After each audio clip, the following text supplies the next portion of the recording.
नमस्कार प्यारे मित्रों, मैं सुशील यादव एक बार पुनः आपका स्वागत करता हूं आपके पसंदीदा बहुत अच्छे और आपके दिल में उतर जाने वाले इस चैनल का जिसका नाम है रोजगार विद अंकित। और आज की वीडियो आपके लिए महत्वपूर्ण बहुत ज़्यादा होने वाली है मेरे प्यारे दोस्तों, क्योंकि आज की वीडियो में मैं एक बार पुनः लेकर आया हूं आपके लिए रिवीजन के तौर पर कुछ प्रश्नों को। और वह प्रश्न जो आपके एग्जाम में आए हुए होंगे, मैं एक भी प्रश्न ऐसा नहीं होगा उसमें जो आपके किसी न किसी एग्जाम में ना आया हो। यानी सारे के सारे प्रश्न मैं प्रीवियस ईयर के लेकर आया हूं और प्रीवियस ईयर के माध्यम से एक बार आप अपने आप को जांचिएगा, परखिएगा और अपने आप का विश्लेषण करने की कोशिश कीजिएगा कि हमने कितना जाना, कितना परखा, कितना हमारे जहन में उतरा और कितना अब हम उसे आउटपुट के रूप में प्रयोग कर पा रहे हैं। यानी कि जितना मैंने पढ़ाया है उसमें से ज्यादातर प्रश्नों को मैं आपके रिवाइज के तौर पर लेकर चल रहा हूँ, लेकिन कुछ प्रश्न ऐसे भी होंगे जो मैं आपके लिए नए लेकर आया हूँ, क्योंकि जब तक हम कुछ नया करने की कोशिश नहीं करेंगे जब तक जीवन में कुछ आनंद नहीं आता है। इसलिए ध्यान देंगे कि कुछ प्रश्न जो आपको नए लगे आप उनको साथ के साथ नोट कर जाइएगा और नोट करने के बाद आप बिल्कुल आसानी से सबसे पहले कॉपी पेन लीजिएगा और कॉपी पेन लेने के बाद 1 से 40 तक नंबरिंग नोट कीजिएगा और 1 से 40 तक नंबर लिखने के बाद आप सिर्फ मेरे साथ प्रश्न लगाने की कोशिश कीजिएगा। और अब प्रश्न लगाने के बाद मुझे कमेंट बॉक्स में अपना स्कोर जरूर बताइएगा कि आपने कितना स्कोर किया, आप कितना कर पाए, आपने कितना अच्छा किया। एक एक प्रश्न को बारीक से जानेंगे और जो प्रश्न आपको लगे कि मुझसे नहीं हो पाया, अच्छा प्रश्न था, मुझसे नहीं आता, उस प्रश्न को अपनी नोटबुक में जरूर नोट करेंगे। यह बहुत ज्यादा जरूरी होगा। तब मैं आपसे कहना चाहूंगा कि प्रश्न दूसरी वीडियो में लेकर आ रहा हूं प्रश्नों की, और यह प्रश्नों की वीडियो बहुत ज्यादा कारगर सिद्ध होगी, क्योंकि यह आपकी यहां पर तैयारी का अवलोकन आपको कराएगी कि आप कितने पानी में हैं। आइएगा जरा देखते हैं कि आप कितने पानी में हैं और कितने पानी के माध्यम से लेकर आता हूं आपके स्क्रीन पर पहला प्रश्न। बड़ा जबरदस्त, जोरदार और बहुत शानदार सा प्रश्न। और यह प्रश्न देखते ही आपके थोड़े नट बोल्ट ढीले जरूर हो गए होंगे। पूछ क्या रहा है कि आगरा लखनऊ एक्सप्रेसवे हाईवे की जो लंबाई है वह कितनी है। यानी कि डियर, मैंने जब आपसे राष्ट्रीय राजमार्गों की बात की थी तो मैंने आपको बताया था कि 165.5 किलोमीटर का एक हाईवे बनाया गया है जो नोएडा से किसको जोड़ने का काम करता है, आगरा को जोड़ने का काम करता है। लेकिन फिर मैंने आपको बताया था कि एक हाईवे आगरा से लखनऊ के लिए भी बनाया गया है और यह वही हाईवे है जिस पर कभी एयरफोर्स ने अपने जहाजों को उतार कर देखा था। यानी इस हाईवे की एक विशेष बात थी कि यह हाईवे एक रनवे के तौर पर भी इसका प्रयोग किया जाता था। यह रनवे के तौर पर भी इसका इमरजेंसी में हम प्रयोग कर सकते थे, लेकिन यह अब यहां पर इसकी लंबाई को लेकर आ गया है। मैं जानता हूं कि प्रश्न मैंने लंबाई नहीं लिखाई थी जब वीडियो बना रहा था, इसीलिए तो अब आपके लिए लेकर आया हूं। ध्यान देंगे, अगर एग्जैक्ट इसकी लंबाई की बात करें तो हम कह पाएंगे सर एग्जैक्ट लंबाई जो होती है इस कौन से की, इस आगरा से लखनऊ वाले एक्सप्रेसवे की, इसकी एग्जैक्ट लंबाई होती है 302 किलोमीटर। यानी 302 किलोमीटर का एक एक्सप्रेसवे बनाया गया है जिस पर कभी जहाज भी उतारे गए थे, रनवे के तौर पर प्रयोग किया गया था। तब आप कहेंगे कि इसका आंसर क्या होने वाला है। लखनऊ से आगरा का हाईवे की लगभग लंबाई यहां पर 300 किलोमीटर होने वाली है। यानी कि पहले प्रश्न का आंसर 300।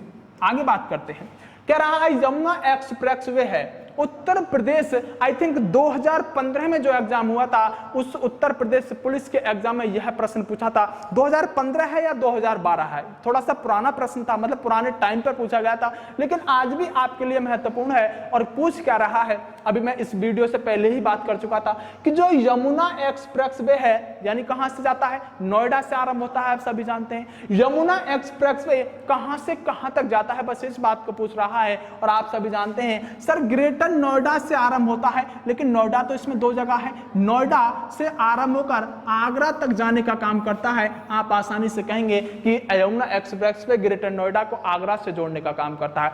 आगरा से एक और हाईवे बनाया गया है जो भी पिछले में लंबाई पूछ रहा था, नाम क्या है, आगरा, और उसके बाद लखनऊ एक्सप्रेसवे। तो ध्यान रखेंगे यह यहां पर किस किस को जोड़ेगा, यमुना एक्सप्रेसवे, यह आगरा और नोएडा को जोड़ने का काम करते हैं।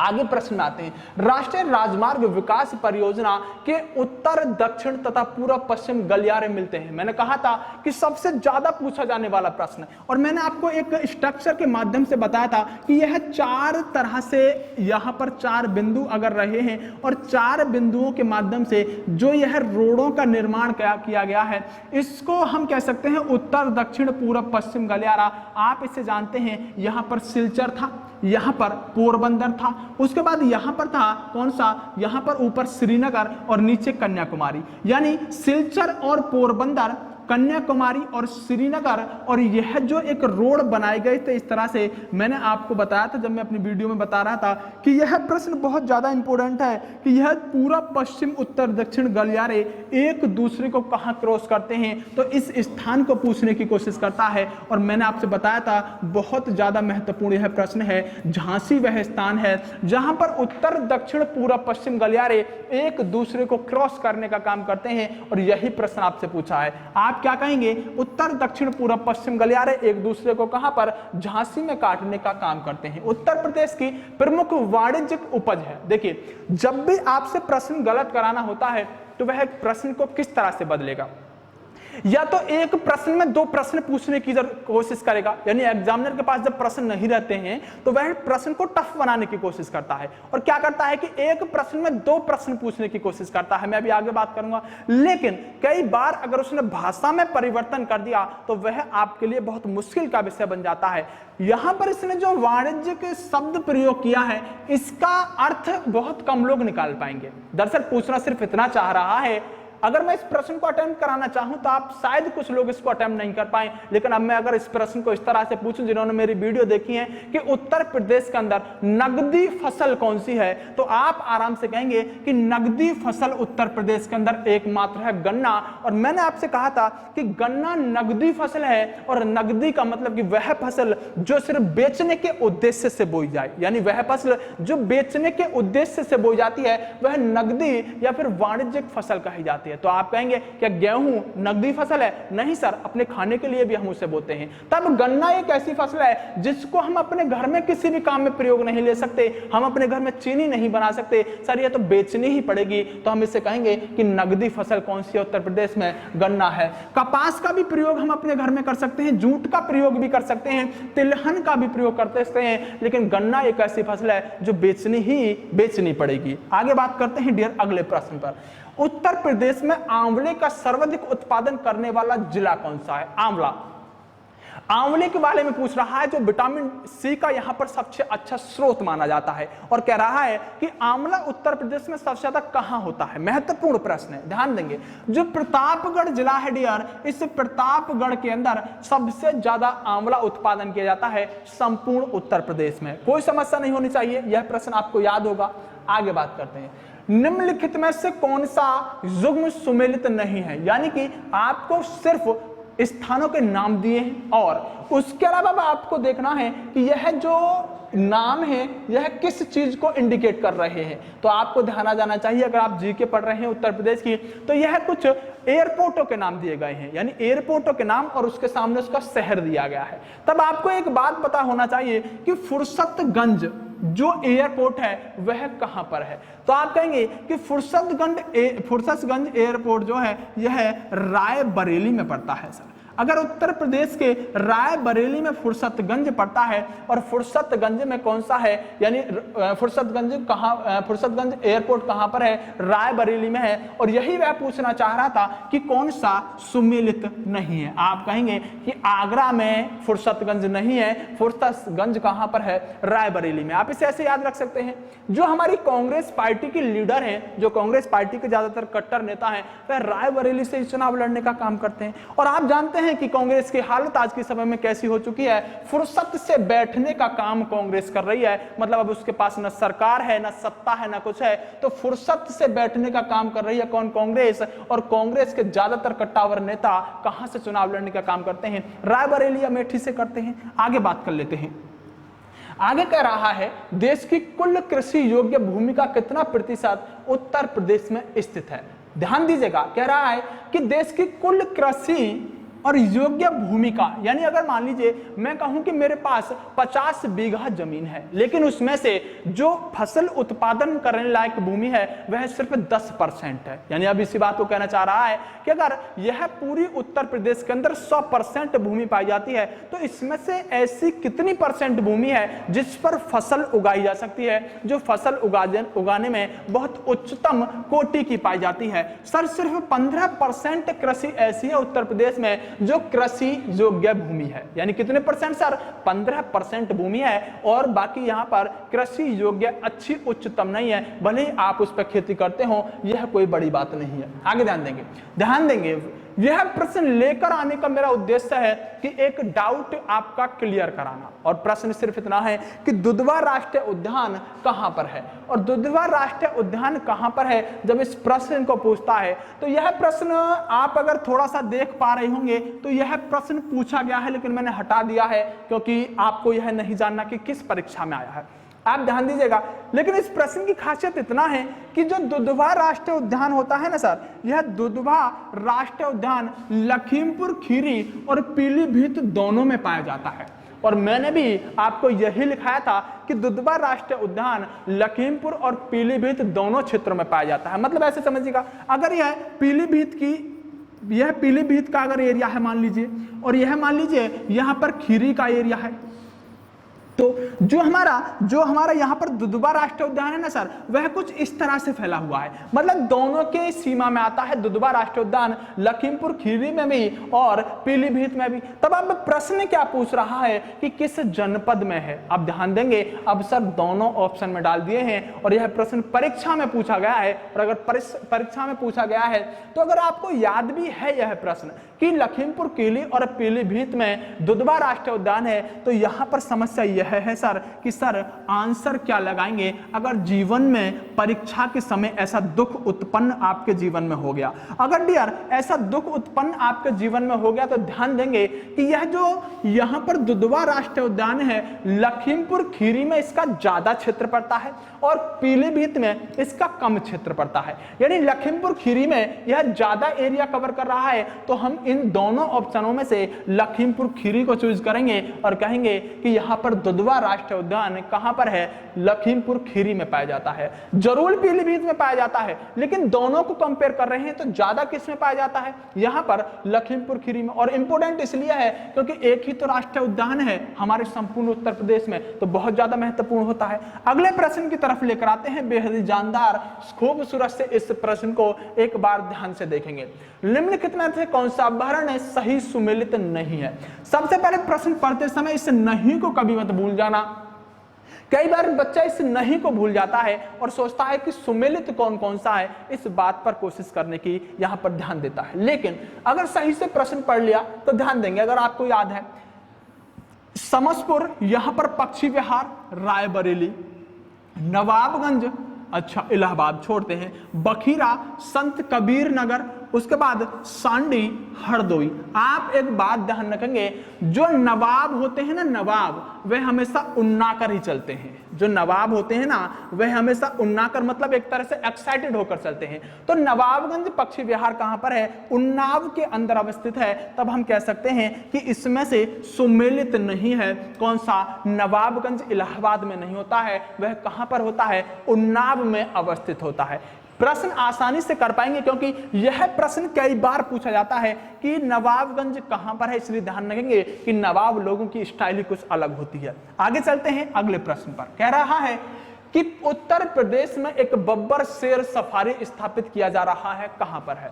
आप तो यही बता सकते हैं कि लॉन्गलीट नामक एक पार्क था। लॉन्गलीट पार्क के नाम के आधार पर इस इटावा के अंदर एक बब्बर शेर सफारी की स्थापना की गई है और यह अब बन चुका है। और यही प्रश्न आपसे पूछ रहा है, तो आप कहेंगे कि जो उत्तर प्रदेश के अंदर बब्बर शेर सफारी बनाई गई है वह कहां पर है? आप कह रहे होंगे सर इटावा के अंदर यह बब्बर शेर सफारी, यानी उत्तर प्रदेश के इटावा में एक सफारी बनाई गई है बब्बर शेर के यहां पर प्रशिक्षण देने के लिए, और वह कहां पर? इटावा में अवस्थित है। यहां तक कोई समस्या नहीं होगी।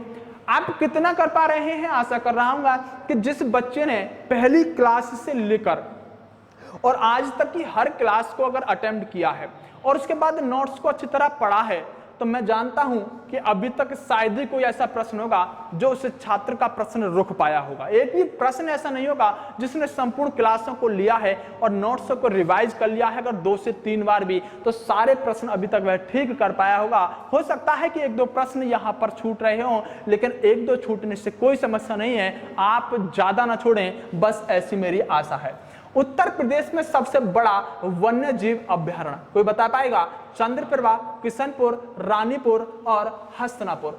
आप अगर मैप को ध्यान रखते हैं तो देखिए, जैसे ही हस्तिनापुर पड़ा मेरे दिमाग में पूरी मैप की आकृति आ गई थी कि मैंने हस्तिनापुर कहां लिखा था। हस्तिनापुर मैप में मैंने ऊपर लिखा था मेरठ, बिजनौर, मुजफ्फरनगर, पंचशील नगर और जेपी नगर क्षेत्र में फैला हुआ है हस्तिनापुर, और यही सबसे बड़ा है। लगभग 5 जिलों में फैला हुआ है हस्तिनापुर वन्यजीव विहार, और यह उत्तर प्रदेश का सबसे बड़ा है। कोई समस्या नहीं होनी चाहिए।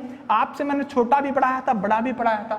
निम्न फसल समूह में किसका उत्पादन उत्तर प्रदेश में, संपूर्ण उत्तर प्रदेश में अग्रणी है? मतलब है कि उत्तर प्रदेश में सबसे ज्यादा कौन कौन सी फसल होती है, या ऐसे समझिएगा कि उत्तर प्रदेश किस किस फसल के उत्पादन में पहले नंबर पर आता है। उत्तर प्रदेश किस किस फसल के उत्पादन में पहले नंबर पर आता है, तो ध्यान देंगे। देखिए, आप एक बात तो जानते होंगे कि सर गेहूं के बारे में तो हम जानते हैं, गेहूं ने तो आपने बताया था कि गेहूं बहुत ज्यादा होता है, पंजाब में भले ही होता है, लेकिन मैंने क्लियर भी किया था पंजाब और उत्तर प्रदेश किस तरह से आंसर होगा।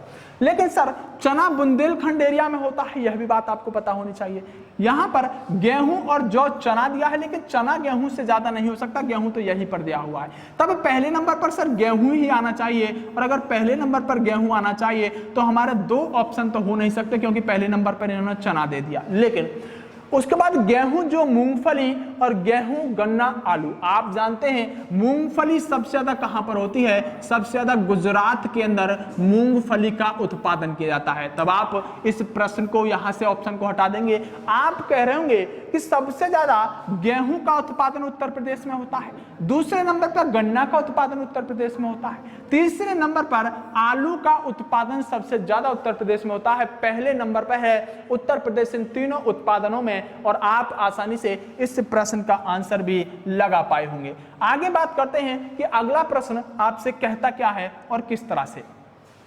उत्तर प्रदेश में उगाई गई निम्नलिखित फसलों में से किसकी अवधि न्यूनतम है? ध्यान दीजिएगा, अगर आप खेती बाड़ी कर रहे हैं तो सिर्फ इतना मुझे बता दीजिएगा कि इन 4 फसलों में से कौन सी फसल पहले पक कर आ जाएगी, या कौन सी फसल इन 4 फसलों में से पहले काट ली जाएगी, सिर्फ इतना बताइएगा। अब आपको ऑप्शन तो दिया है, यहां पर सारे के सारे ऑप्शन दाल वाले ही दिए हैं। तब आप ध्यान देंगे कि चना, अरहर, मूंग और मसूर। देखिए, इस प्रश्न को करने के लिए आप एक बात ध्यान दीजिएगा कि अगर आप खेतीबाड़ी करते भी हैं, जरूर आप जानते हैं कि भारत एक कृषि प्रधान देश है, और इस भारत का लगभग 59% युवा से लेकर हर व्यक्ति कृषि से जुड़ा हुआ है। तो हमको थोड़ा सा आइडिया होना चाहिए कि सर मूंग जब बोई जाती है ना, तो यह मूंग गेहूं काटने के बाद और धानों से पहले बोई जाती है। यानी जब धान लगाने होते हैं तो हरे खाद के रूप में मूंग का प्रयोग हम करते हैं, और गेहूं और यहाँ पर चावलों के बीच में, धान के बीच में हम मूंग की फसल को लेने की कोशिश करते हैं। तो इस बात को ध्यान रखेंगे कि इन चारों में जो सबसे जल्दी फंस जाएगी, यानी सबसे जल्दी यहाँ पर न्यूनतम अवधि में पककर आ जाएगी, वह फसल कौन सी होगी? हमारी मूंग यहाँ पर रहने वाली है। कोई समस्या नहीं, आप इतना कर पाए होंगे। आगे, उत्तर प्रदेश की प्रमुख फसल। प्रमुख का मतलब क्या है सर? देखिए, होती तो चारों ही हैं, लेकिन प्रमुख कौन कौन सी होती है? यानी आपसे अगर पूछे आपके परिवार में कि आपकी मम्मी जी से पूछे कि आपका प्रमुख बेटा कौन सा है, मुख्य बेटा कौन सा है, हो सकता है घर में 4 बेटे हैं, चारों उनके लिए समान है, लेकिन हो सकता है जो बड़ा बेटा हो उसके पास जिम्मेदारी ज्यादा हो, जिम्मेदारी ज्यादा होने के साथ साथ वह ज्यादा कार्यभार को संभालने की कोशिश कर रहा हो, तो वह परिवार में प्रमुख हो जाता है। उसी तरह से हम कहें कि इस उत्तर प्रदेश से प्रमुख फसल कौन सी है, तो आप कहेंगे सर गेहूं इसके अंदर प्रमुख फसल होगी, यानी गेहूं का उत्पादन सबसे ज्यादा इस उत्तर प्रदेश में किया जाता है। आगे भी आप ध्यान रखेंगे, जो अगला प्रश्न होने वाला है क्या कहता है? उत्तर प्रदेश निम्नलिखित में से किन फसलों का देश में सबसे बड़ा उत्पादक है? अगर आपने पिछला प्रश्न अटेम्प्ट कर गए तो इस प्रश्न में कोई समस्या होने वाली नहीं है। मैं जानता हूं कि जीवन में आपके ऐसे प्रश्नों को अगर आया, भगवान करे आपके परीक्षा में आए, तो आप इनको बिल्कुल धैर्य के साथ, मुस्कुराहट के साथ लगा रहे होंगे और पा रहे होंगे कि हाँ, हमने जो उत्तर प्रदेश जीके पढ़ी थी सही जगह पर, सही स्थान पर, सही टीचर से पढ़ी थी। क्योंकि आप जानते हैं, मैंने अभी आपसे कहा था कि गेहूं, गन्ना और आलू सबसे ज्यादा उत्तर प्रदेश के अंदर होते हैं। तब आप पहले नंबर पर कह सकते हैं सर यहां पर आलू तो आएगा ही आएगा, यानी एक वाला तो सर आएगा ही आएगा। तब आप कह सकते हैं दो ऑप्शन तो नहीं हो सकते, यानी आलू तो आएगा ही आएगा अगर आपको आलू भी याद है तो। उसके बाद देखते हैं, अब या तो इसमें पहला होगा या चौथा होगा, यानी या तो दूसरा वाला होगा चावल या फिर तीसरा वाला होगा गन्ना। लेकिन मैंने आपको एक बात बताई थी कि उत्तर प्रदेश इस चावल के उत्पादन में तीसरे नंबर पर आता है। तो आप कहेंगे सर चावल हो नहीं सकता, अगर चावल नहीं होगा तो हम कहेंगे आलू और गन्ना होगा। मतलब 1 और 3 विकल्प यहां पर सही होंगे।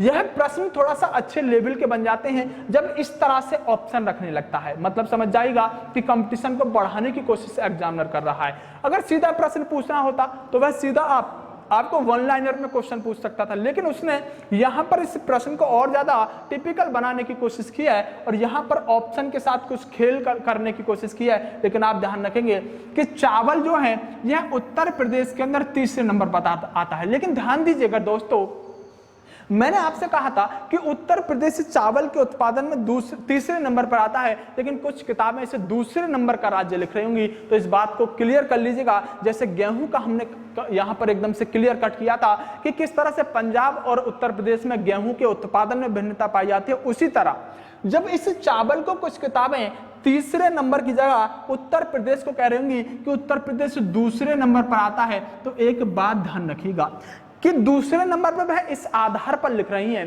कि सर उत्पादन के मामले में चावल जो करता है उत्तर प्रदेश वह दूसरे नंबर पर करता है, लेकिन क्षेत्र के आधार पर चावल उत्तर प्रदेश के अंदर तीसरे नंबर पर होता है। मतलब दोबारा समझिएगा कि उत्पादन के आधार पर किताबें इसे दूसरे नंबर का लिखती हैं कि उत्पादन दूसरे नंबर पर उत्तर प्रदेश में होता है, लेकिन क्षेत्र के आधार पर उत्तर प्रदेश के अंदर तीसरे नंबर पर होता है चावल। लेकिन आप एक बात ध्यान रखेंगे कि पहले नंबर पर कौन सा होता है, बस पहले नंबर का वह भारत का राज्य बताइए जहां पर सबसे ज्यादा चावल होता है। तो आप क्या कहेंगे सर पश्चिम बंगाल पहले नंबर पर आता है चावल उत्पादन में। इससे आप याद रखने की कोशिश कीजिएगा, क्योंकि आंध्र प्रदेश कभी ऊपर हो जाता है, कभी उत्तर प्रदेश ऊपर हो जाता है, यह दोनों चलते रहते हैं। पहले नंबर पर आता है कौन सा, पश्चिम बंगाल। इस बात को ध्यान रखेंगे और आपका ऑप्शन भी कौन सा हो जाएगा, यहां पर 4th ऑप्शन हो जाएगा।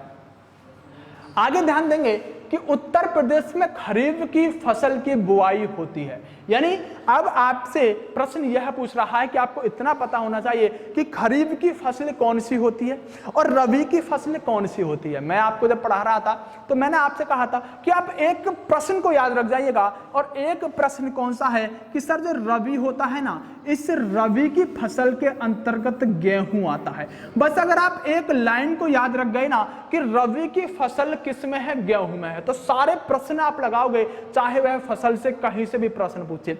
रबी की फसल के अंतर्गत सर गेहूं आता है। अगर यह बात आपको याद है, रट जाइएगा, याद कर लीजिएगा। आपको किसी भी तरह याद हो जाना चाहिए कि रबी की फसल गेहूं है। मेरे गांव में तो एक व्यक्ति था रवि नाम का, जब भी मैं उसे देखता था मुझे याद आ जाता था गेहूं के बारे में। तो रबी की फसल कैसी है, गेहूं की फसल है। अब देखिए, अगर रबी की फसल गेहूं की फसल है तो आप जानते हैं कि गेहूं की फसल ठंड में बोई जाती है, और ठंड में बोए जाने का मतलब है कि लगभग अक्टूबर नवंबर में, हम कह सकते हैं कि अक्टूबर नवंबर में गेहूं की फसल बोया जाने का काम करता है।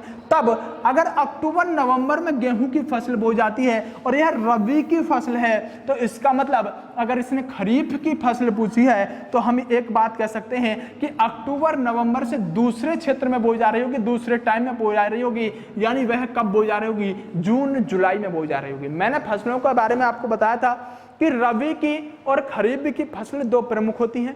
इनके बीच में जो यहां पर फसल बोई जाएगी वह फसल जायद की फसल कहलाएगी, और गेहूं की फसल अक्टूबर नवंबर में बोई जाती है तो हम जानते हैं कि यह ठंड में बोई जाती है। अगर गेहूं की ठंड में बोई गई है तो चावल की कब बोई जाएगी? आप जानते हैं आज के समय में चावल बोया जा रहा है, गर्मी में चावल बोया जा रहा है। और चावल किसकी फसल होती है? आप कहेंगे सर खरीफ की ही तो फसल होती है चावल। और यह चावल कब बोया जाएगा? आपको पता होना चाहिए, जून और जुलाई के दौरान चावल बोया जाने का काम होता है।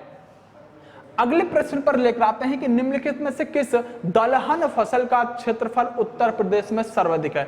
यानी पूछना यह चाह रहा है कि अगर हम दालों की बात करें तो इस उत्तर प्रदेश के अंदर सबसे ज्यादा कौन सी दाल होती है, बस इतना पूछना चाह रहा है कि उत्तर प्रदेश में सबसे ज्यादा कौन सी दाल होती है। और आप पाएंगे कि मैंने आपसे अगर मैं बात करूं तो अरहर की तो बात की थी कि अरहर क्षेत्र क्या है, इन दो की तो मैंने आपसे बात ही नहीं की थी जब मैं आपको कृषि वाला क्षेत्र पढ़ा रहा था। और चने के लिए तो मैंने स्पेशल बताया था कि बुंदेलखंड वाला एरिया जो है, मैंने 2-3 बात बताई थी। पहली बात तो जहां पानी कम होगा वहां चना पाया जाएगा, यानी जहां पर पानी की क्षमता कम होगी, जहां पानी कम मिलता होगा। दूसरा बताया था कि पानी अगर कम है उत्तर प्रदेश में तो बुंदेलखंड का जो एरिया है जहां पर झांसी आदि पड़ते हैं वहां पर पानी कम पाया जाता है। और यह चना उत्तर प्रदेश में इन चारों में सर्वाधिक होता है। आप कहेंगे कि सबसे ज्यादा अगर कोई दाल उत्तर प्रदेश में होती है तो निम्नलिखित ऑप्शन में वह चना होने वाला है।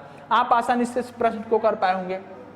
चलिए बताइएगा, उत्तर प्रदेश निम्नलिखित में से सबसे बड़ा उत्पादक पूछ रहा है। उत्तर प्रदेश जिस पैदावार का सबसे बड़ा उत्पादक है वह है, यानी देखिए कह रहा है कि उत्तर प्रदेश जैसे आलू में प्रथम नंबर पे था, गन्ना में प्रथम नंबर पे था, दूध में प्रथम नंबर पे होता है, उसके बाद गेहूं में भी प्रथम नंबर पर होता है, आलू में भी प्रथम नंबर पर होता है। तो कह रहा है कि अब बताइएगा इनमें से उत्तर प्रदेश किन में प्रथम नंबर पर है उत्पादन के आधार पर। तो आप ध्यान देंगे कि मैंने जितनी ही चीजों के नाम ली हैं वह सभी चीज कैसे हैं, खाद्यान्न फसलें हैं। मतलब खाद्यान्नों के मामले में उत्तर प्रदेश से प्रथम नंबर पर आता है। यह दलहन में मध्य प्रदेश आता है, आप सभी जानते हैं। मसालों के अंतर्गत केरल आता है। तिलहन भी यहां पर उत्तर प्रदेश में नहीं है, मध्य प्रदेश वाले क्षेत्र में ही होता है। तब हम कह सकते हैं कि खाद्यान्न फसलें सबसे ज्यादा कहां होती हैं? सर उत्तर प्रदेश में सबसे ज्यादा खाद्यान्न फसलों को करने का काम किया जाता है।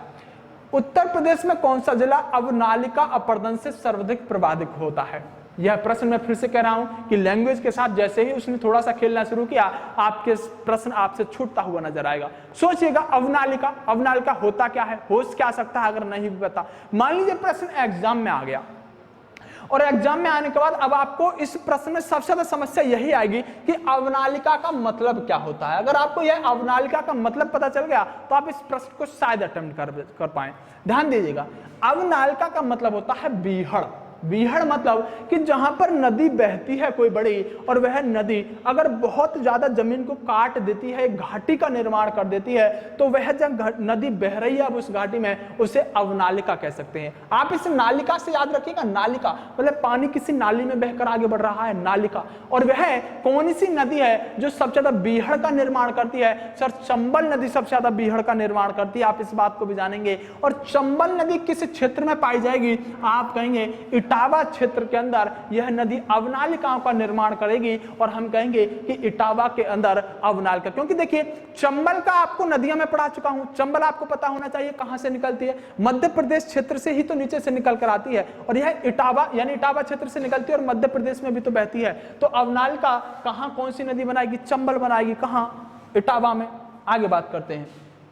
जब अगले प्रश्न की तरफ लेकर आता हूं तो ध्यान दीजिएगा, यह फिर से वही प्रश्न आ गया है, क्षमा चाहता हूं इस बात के लिए।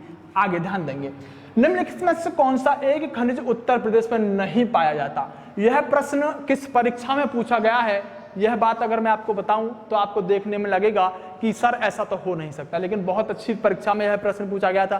शायद मैंने वीडियो जब बनाई होगी तो एक यह पॉइंट लिखाया होगा कि उत्तर प्रदेश के अंदर अभ्रक नहीं पाया जाता, शायद लिखाया होगा।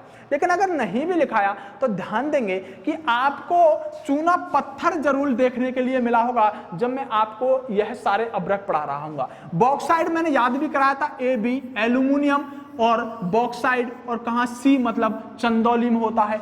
एल्यूमिनियम का इसका है बॉक्साइड, बॉक्साइड मतलब यह कहां? चंदौली में हो जाता है। मैंने ABC से आपको याद कराने की कोशिश की थी बॉक्साइड को। उसके बाद जिप्सम भी मैंने आपको पढ़ाया था। लेकिन ध्यान रखेंगे कि अभ्रक एकमात्र ऐसा यहां पर क्या है, यानी एक खनिज है जो उत्तर प्रदेश के अंदर नहीं पाया था। अभ्रक को आप इंग्लिश में माइका कह सकते हैं। माइका, माइका कहां पर नहीं होता? उत्तर प्रदेश में माइका नहीं होता। और भारत अभ्रक के यानी अभ्रक के उत्पादन में कभी प्रथम नंबर पर हुआ करता था, यानी सबसे ज्यादा अभ्रक संपूर्ण भारत में हुआ करता था, लेकिन उत्तर प्रदेश में यह होता ही नहीं है। इस बात को भी आप ध्यान रखेंगे। अगले प्रश्न पर आते हैं। उत्तर प्रदेश में परंपरागत भूमि मापन इकाई क्या है? बेसिक सा प्रश्न है और इतना बेसिक सा कि ऐसे समझ लीजिएगा कि उत्तर प्रदेश पुलिस का एग्जाम ले रहा है और उत्तर प्रदेश पुलिस में यह पूछ लिया कि लड़कियों के लिए कितनी रनिंग है, यानी दौड़ कितनी मीटर की है, इस बात को उत्तर प्रदेश पुलिस से पूछ लिया। उसी तरह का प्रश्न है, सिर्फ इतना पूछना चाह रहा है कि हम जो जमीन को मापते हैं उत्तर प्रदेश में, वह किस यूनिट में उसको मापने की कोशिश करते हैं, वह इकाई क्या है। तो आप सभी आराम से कहेंगे कितने बीघा जमीन है, यही बात पूछी जाती है हर व्यक्ति से कि आपके पास कितने बीघा जमीन है। उत्तर प्रदेश में, हरियाणा में आप किला कह सकते हैं, उसके अलावा आप दूसरी जगह और स्थानीय भाषाओं के नाम से जान सकते हैं, लेकिन हम कहेंगे कि इसको बीघा में मापने का काम हम करते हैं उत्तर प्रदेश में। भूमि मापन की इकाई बीघा है, ध्यान देंगे। प्रश्न पूछा गया है, जिन्होंने पेपर दे रहे होंगे पिछले 2-3 साल से, इस प्रश्न से जरूर परिपक्व होंगे और इस प्रश्न को पढ़ने के बाद वह आसानी से बता पाएंगे कि कह रहा है सीमांत कृषक किन्हें कहा जाता है। यह प्रश्न जब ज्यादा बहुत लाइट में आ गया जब उत्तर प्रदेश सरकार बनी और उत्तर प्रदेश सरकार बनने के बाद मुख्यमंत्री योगी आदित्यनाथ ने कुछ किसानों का कर्जा माफ करने की बात कही और उन्होंने यहां पर ऐसे ही शब्द छोड़े कि मध्यम वर्ग के सीमांत किसानों के कर्जे माफ किए जाएंगे। अब पूरा उत्तर प्रदेश इसी बात में लग गया कि सीमांत वर्ग होता क्या है, सीमांत वर्ग में कौन कौन आता है। तो प्रश्न जरा लेकर आए हैं आपके सामने कि सीमांत किन्हें कहा जाता है। तो आप ऐसे समझिएगा कि जिनके पास 1 हेक्टेयर से कम भूमि होगी, मतलब अब हेक्टेयर में यूनिट दे दी गई है, मतलब 1 हेक्टेयर से जिस व्यक्ति के पास भूमि कम होगी उसे आप सीमांत कृषक यानी सीमांत कृषक की यानी किसान की कैटेगरी में रख सकते हैं। 1 हेक्टेयर से कम भूमि वाले व्यक्ति को क्या कहेंगे, सीमांत कृषक कहने का हम काम करेंगे। उत्तर प्रदेश के सारे प्रश्न हैं बहुत ज्यादा जबरदस्त, बहुत ज्यादा ही जोरदार। मिट्टी की वीडियो मैंने अभी आपको पढ़ाई है, अगर थोड़ा सा भी आपको माइंड में है, लाल मिट्टी पाई जाती है किस जनपद में, आप कहेंगे लाल मिट्टी पहाड़ी क्षेत्र सर कहां पर है, मिर्जापुर यानी बुंदेलखंड नीचे वाला जो एरिया होगा वहीं पर लाल मिट्टी पाई जाएगी, मिर्जापुर और झांसी वाले क्षेत्र में। कोई समस्या नहीं, लाल मिट्टी भी हम कर सकते हैं। आगे प्रश्न पर आते हैं। कह रहा है निचली गंगा नहर का उद्गम गंगा में कहां पर है। यानी जब इस प्रश्न को मेरी वीडियो से पहले आप देखते तो शायद इस प्रश्न को आप एक ही तरह से आंसर लगा सकते थे कि मैंने इन ऑप्शनों में से पढ़ा कौन सा है। यानी बच्चा यही कोशिश करता है कि चारों में से मैंने हरिद्वार के बारे में कुछ ज्यादा नहीं जाना, बरेली कानपुर में कुछ ऐसा है नहीं, जब नरौला लगाने की कोशिश करता है। लेकिन मैंने आपको बताया था कि अगर इसने यहां पर निचली गंगा कहा है तो अब आपको पता होना चाहिए, मैंने मैप पर वाकायदा समझाया था कि इसको निचली गंगा कहा गया है। तो क्यों निचली गंगा कहा गया है और निचली गंगा कहने के बाद इसका निकास कहां से है, तो आप कह पा रहे होंगे नरौरा से यहां पर इसका निकास है। ध्यान देंगे नरौरा के अंदर एक ताप विद्युत केंद्र भी है। नरौरा के अंदर क्या है, एक ताप विद्युत केंद्र भी है। तब नरौरा के अंदर ही नहीं संपूर्ण उत्तर प्रदेश में पक्षी ताप विद्युत केंद्र है, हरदुआगंज विद्युत केंद्र है, उसके अलावा परीक्षा और पंकी नामक यहां पर ताप विद्युत केंद्र पाए जाते हैं। लेकिन इन चारों के अलावा भी, अगर आपने नहीं सुने हैं तो वीडियो को पीछे जाइएगा, चारों को सुनिएगा, सुनने के बाद फिर से कॉपी में नोट कीजिएगा। लेकिन एक बात ध्यान रखिएगा, यह ताप विद्युत केंद्र जो नरौरा में है इसकी एक खास बात है, यह परमाणु से चलने वाला है। परमाणु ताप विद्युत केंद्र है नरौरा वाला। इसी तरह हम कह सकते हैं कि उत्तर प्रदेश का एकमात्र परमाणु या आणविक ताप विद्युत केंद्र कौन सा है, तो नरौरा वाला है। उसके अलावा और 4 भी हैं, लेकिन परमाणु ताप विद्युत केंद्र कौन सा है, नरौरा है। इस बात को भी आप अच्छी तरह से जानते होंगे, अगर नहीं जानते थे तो आज आप जान गए होंगे। देखिए कह रहा है कि निम्नलिखित में से कौन सी परियोजना उत्तर प्रदेश में पेयजल परियोजना है। मैंने आपको बहुत सारी पेयजल परियोजना लिखाई थी, नोएडा में भी पेयजल परियोजना चलाई थी, लवकुश परियोजना भी आपको बताई थी। अब आपसे पूछ रहा है कि कौन सी पेयजल परियोजना है, पेयजल मतलब पीने के पानी से संबंधित कौन सी परियोजना उत्तर प्रदेश में है। तो आप कहेंगे पथराई बांध, ज्ञानपुर पंप नहर परियोजना, नहर से मतलब क्या है, नहर परियोजना, शारदा सहायक, कोई मतलब नहीं है। लेकिन गोकुल बैराज परियोजना के बारे में मैंने आपको बताया था कि यह एक पेयजल परियोजना है, पानी से संबंधित इस परियोजना को चलाया जा रहा है, शुद्धिकरण से संबंधित। और गोकुल आप कहेंगे, मैंने कहा था गोकुल के नाम से ही समझ जाइएगा कि गोकुल कहां पर है, और मैंने याद भी कराया था कि गोकुल कहां हो सकता है सर, मथुरा के अलावा कहीं हो सकता है क्या, गोकुल तो मथुरा में ही पाया जाएगा। तो गोकुल बैराज परियोजना कहां पर है, आप कहेंगे गोकुल बैराज परियोजना मथुरा के अंदर है। मैंने आपसे कहा था बैराज का मतलब क्या है, और मैंने आपसे पूछा भी था कि हरिके बैराज से कौन सी नहर निकाली जाती है। ध्यान देंगे, हरिके बैराज से भारत की सबसे लंबी नहर, ध्यान देंगे दोबारा से कि हरिके बैराज नामक जो हरिके बैराज है, इस हरिके बैराज से भारत की सबसे लंबी नहर इंदिरा नहर को निकाला जाता है। इस इंदिरा नहर को पहले राजस्थान नहर के नाम से जाना जाता था, लेकिन भारत की सबसे लंबी नहर कौन सी है सर, इंदिरा नहर। इंदिरा नहर कहां से निकलती है, हरिके बैराज से निकलती है। उत्तर प्रदेश की सबसे लंबी नहर कौन सी है, आप कहेंगे शारदा नहर उत्तर प्रदेश की सबसे लंबी नहर है। अगर इतना समझ पाए हैं तो आप इस प्रश्न को कर पाएंगे, गोकुल बैराज परियोजना मथुरा में है और यही पेयजल परियोजना है। अगले प्रश्न की तरफ लेकर आता हूं, उत्तर प्रदेश में निम्नलिखित में से कौन सा सर्वाधिक क्षेत्र है जो बाढ़ से प्रभावित होता है। देखिए अब इसमें आप रट नहीं सकते, अगर आप रटेंगे तो यहां पर बिल्कुल भी आप इन प्रश्नों का आंसर नहीं दे पाएंगे। और इसने पूछा ही क्या है कि कौन सी ऐसा क्षेत्र है जो यहां पर क्या है, हम कह सकते हैं कि जिसमें बाढ़ सबसे ज्यादा आने के चांसेस रहते हैं। तो इस प्रश्न को अटेम्प्ट करने के लिए मैं थोड़ा सा मैप पर आना चाहता हूं, और मैप पर आने के साथ आपको एक चीज बताना चाहता हूं, ध्यान दीजिएगा। अगर यह संपूर्ण उत्तर प्रदेश का मैप रहा है और मैं आपको वर्षा पढ़ा चुका हूं, तो वर्षा पढ़ाने के साथ साथ मैं आपको एक बात बता चुका हूं कि सबसे कम वर्षा सर कहां पर होगी, मथुरा में होगी। उत्तर प्रदेश में सबसे ज्यादा वर्षा कहां होगी सर, गोरखपुर में होगी। सबसे कम वर्षा मथुरा में, सबसे ज्यादा वर्षा गोरखपुर में।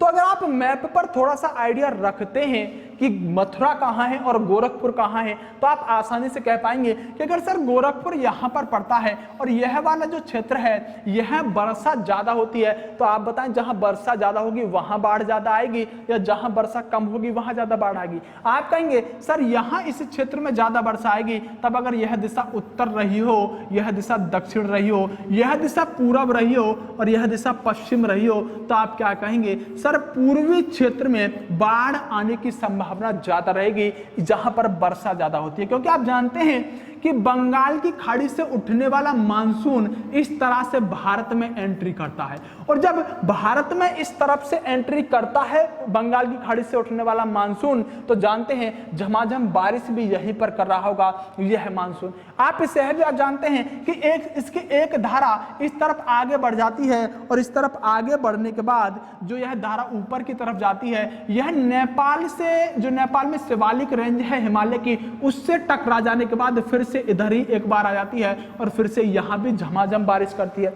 यानी यहां से नीचे आने पर बारिश कम करता चला जाएगा और यहां से इधर आने पर भी मानसून बारिश कम करता चला जाएगा। तो सबसे ज्यादा बारिश यहीं पर तो हो रही होगी। तो आप कहेंगे उस प्रश्न का उत्तर कि जो पूर्वी दिशा होगी वहां पर बारिश ज्यादा होती है, और पूर्वी दिशा में अगर बारिश ज्यादा होती है तो हम इस बात को भी कह सकते हैं कि सबसे ज्यादा बाढ़ आने के चांस कहां पर रहेंगे, उत्तर प्रदेश के पूर्वी क्षेत्र में सबसे ज्यादा बाढ़ आने की चांस रहेंगे।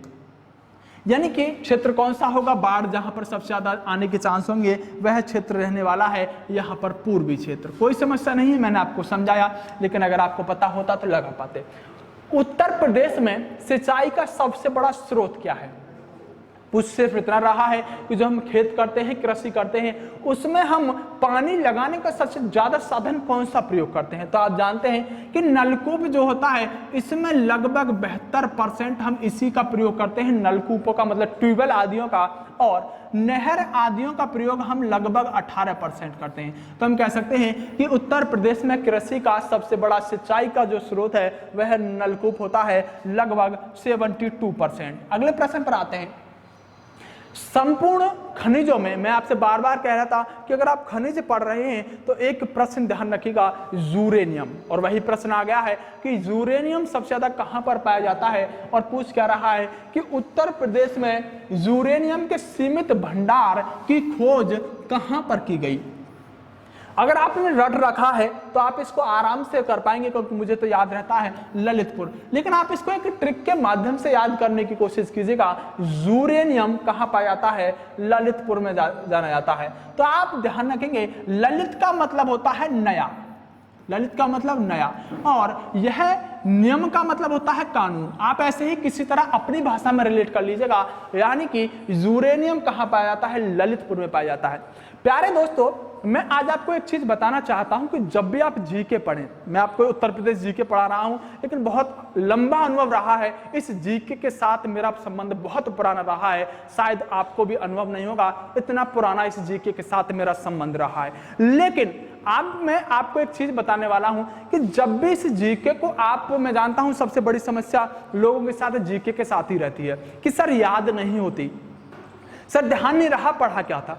सबसे पहले ध्यान रखेंगे कि किसी भी चीज को बार बार करने से ही याद हो सकती है। मैं भी याद नहीं कर पाता, मैं भी कई बार पढ़ता हूं जब मुझे चीजें याद हो पाती हैं। मैं कोई मंगल ग्रह से थोड़ी आया हूं जो सीधा सीधा मुझे एक बार में याद हो जाएगा। जो जितनी बार ज्यादा याद करेगा उसे उतना लंबा याद रहेगा। अब आप यह सोचते हैं कि एक बार पढ़कर मुझे सब कुछ याद हो जाए, तो आप रजनीकांत वाले रोबोट तो है नहीं जो एक बार में सारा कुछ याद कर जाएंगे। समस्या सबके साथ होती है, इसलिए बार बार पढ़ेंगे जब भी जीके याद होगी। और अगर जीवन में कभी आप ट्रिक के माध्यम से कोई प्रश्न याद करने की कोशिश कर रहे हैं, तो मैं आपको एक बेसिक आइडिया देता हूं कि ट्रिक बनाई कैसे जाती है।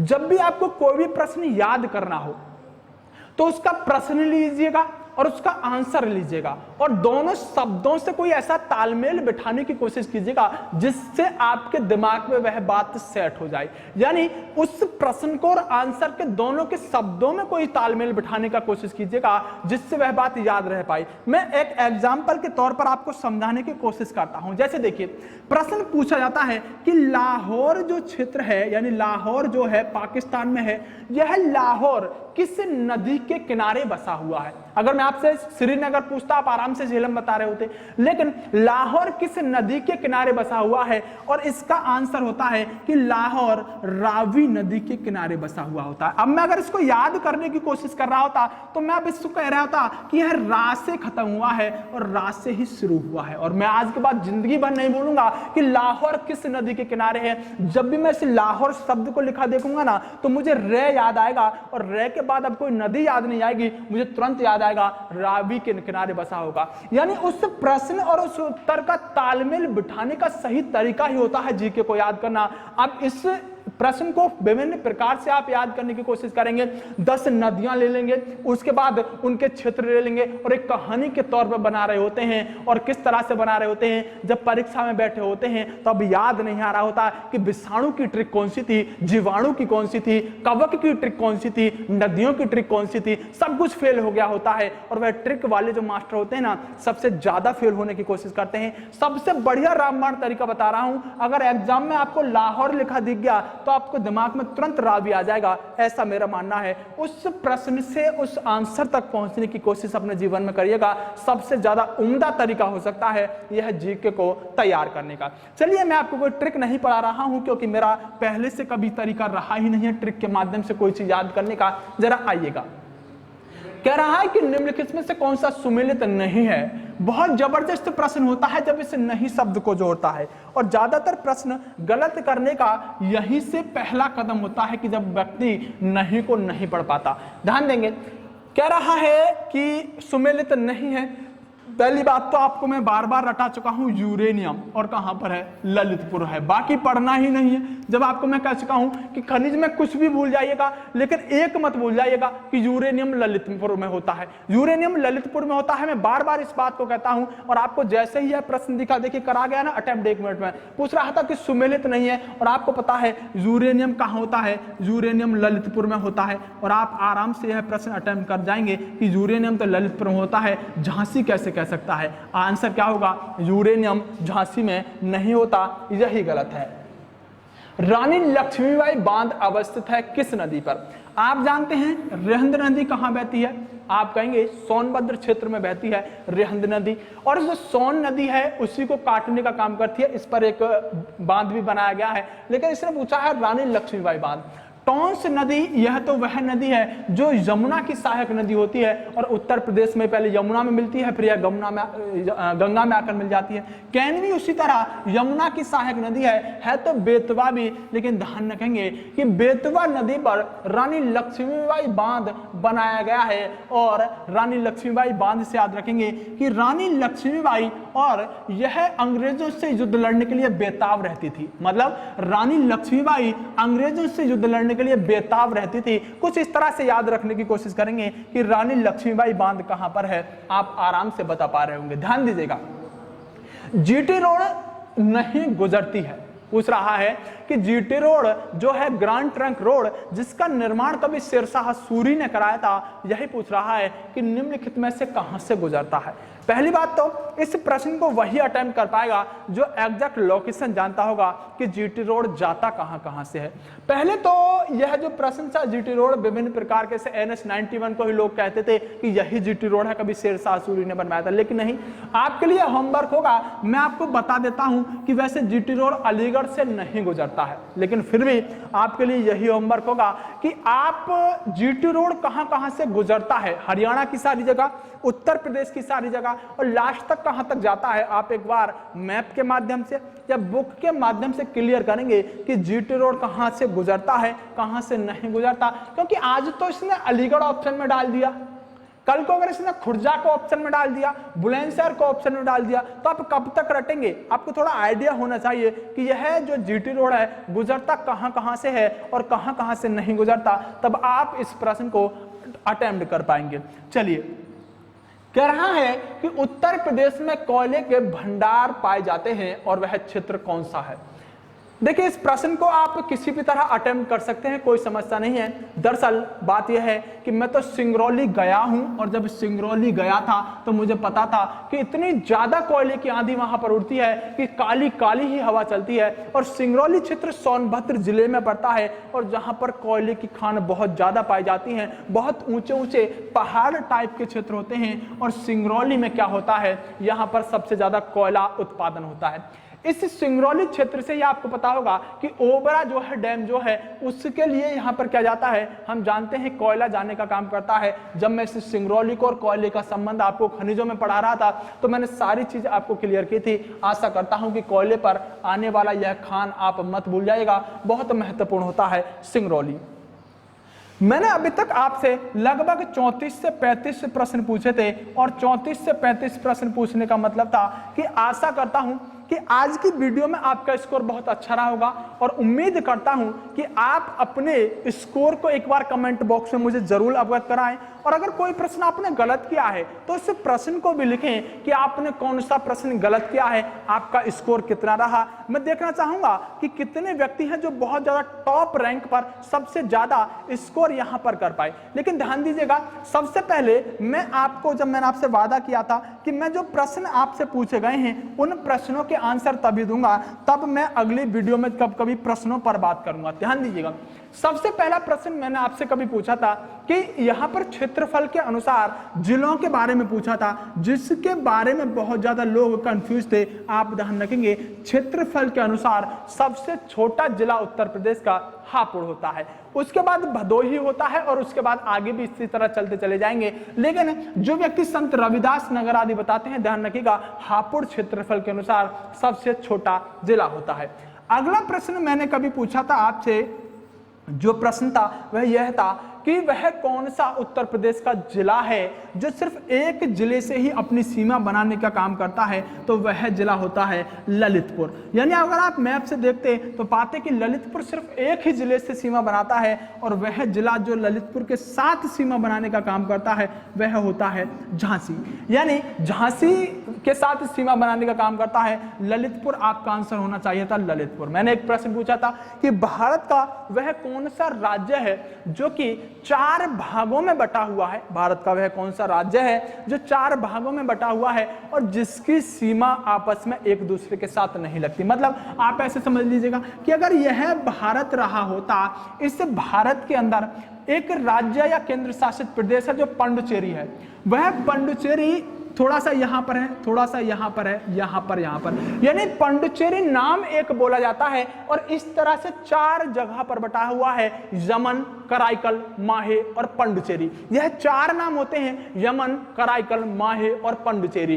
तब आप ध्यान रखेंगे कि जो पांडिचेरी है वह 4 भागों में बटा हुआ है, लेकिन मिलकर यह एक नाम बोला जाता है, पांडिचेरी। अब ऐसा क्यों है, तो इतना समझ लीजिएगा कि जब अंग्रेजों ने इस पांडिचेरी को आजाद किया था तो यह 4 बस्तियां हुआ करती थी, और 4 बस्ती होती थी, तो अंग्रेज यहाँ पर राजनीति चलना चाह रहे थे कि हम इन 4 बस्तियों को यहाँ पर अलग अलग आजाद करेंगे, और भारत का जो अखंड भारत का सपना है कि हम संपूर्ण भारत को एक अखंड भारत का निर्माण करें। जब यह 4 बस्ती होंगी और भारत यहाँ पर सारे राज्य बना चुका होगा, अब 4 बस्ती जब हम इनको आजाद करेंगे तो भारत अखंड भारत नहीं रह पाएगा, क्योंकि भारत इनको शामिल एक जगह कैसे करेगा। लेकिन भारत में जो हमारे यहाँ पर राजनेता रहे थे उन्होंने उसकी चाल को समझा और इन 4 स्थानों को एक ही नाम दे दिया, कहा यह 4 स्थान यमन, कराईकल, माहे और पांडिचेरी किस नाम से जाने जाएंगे, पांडिचेरी के ही नाम से जाने जाएंगे। मैं आशा करता हूं कि सारे प्रश्नों पर मैं आपसे बात कर चुका हूं। अगर कोई प्रश्न ऐसा रहा है जिस पर मैंने आपसे अभी तक पूछा था और उसका उत्तर नहीं दिया हो तो कमेंट बॉक्स में जरूर बता दीजिएगा, मैं उस प्रश्न को आपको अटेम्प्ट कराऊंगा। लेकिन अभी तक जितने प्रश्न मैंने आपसे पूछे थे आशा करता हूं सभी के उत्तर सटीक आपने दिए होंगे, और इसी तरह उम्मीद भी करता हूं कि आप इसी तरह बने रहें, समझते रहें, सीखते रहें और उन प्रश्नों से मुखारबिंद होते रहें जो आपकी परीक्षा में आते हैं। चलिए आज की वीडियो को यही खत्म करते हैं। सभी के लिए बेस्ट ऑफ लक।